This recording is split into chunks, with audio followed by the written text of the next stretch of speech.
on n'a qu'un animatronique qui pose réellement problème, et c'est Springtrap, qui cette fois peut aller dans les ventilations pour nous attraper plus rapidement. Mais heureusement, on est muni d'un émetteur audio tampon pour l'attirer à d'autres endroits de la map pour pas qu'il vienne nous faire chier.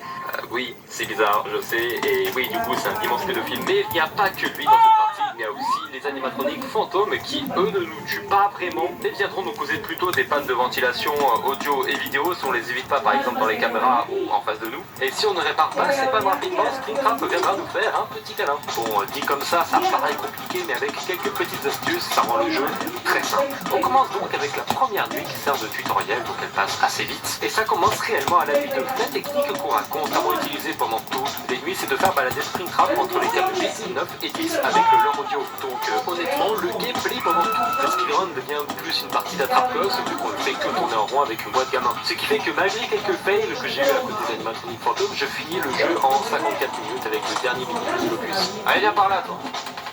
Ah, je suis méchant.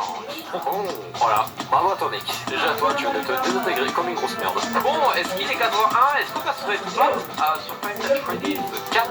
C'est l'opus le plus oppressant mais loin d'être le plus compliqué. En gros, on est dans une chambre et on a les 4 animatroniques emblématiques en version Nightmare. Freddy, il faut éclairer les mini Freddy derrière nous, Foxy, il faut surveiller le placard, puis Chica et Bonnie, il faut aller aux portes à droite et à gauche pour entendre leur respiration et ainsi fermer les portes pour qu'ils partent. Bien entendu, si on ferme la porte pour rien, on se fait choper, sinon c'est pas drôle. Ah, et aussi, entre les lits, on a la possibilité d'enlever 2 heures de la prochaine avec un mini-jeu qui consiste à mettre Flush Trap sur le X devant nous, ce qui va vraiment pas mal nous aider. Nuit 1, allez c'est parti, on va se chier dessus.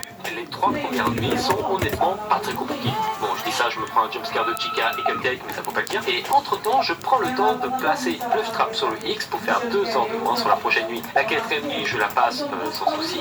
Par contre, la 5e, je pensais la passer tranquillement car on a que Fred Bear à surveiller. Mais le souci étant que je n'étais pas au courant des subtilités des bruitages de l'animatronique qui représentent littéralement sa localisation. Donc je suis resté bloqué pendant 10 bonnes minutes à perdre en boucle et après je suis parti me renseigner sur internet. Et en gros, la seule subtilité à prendre en compte, c'est que quand il rigole, ça veut dire qu'il est rentré dans notre chambre et qu'il est donc soit dans le placard, soit sur le lit. Et juste après ça, je passe la barre des 6 heures du mat aisément. Yes! Enfin!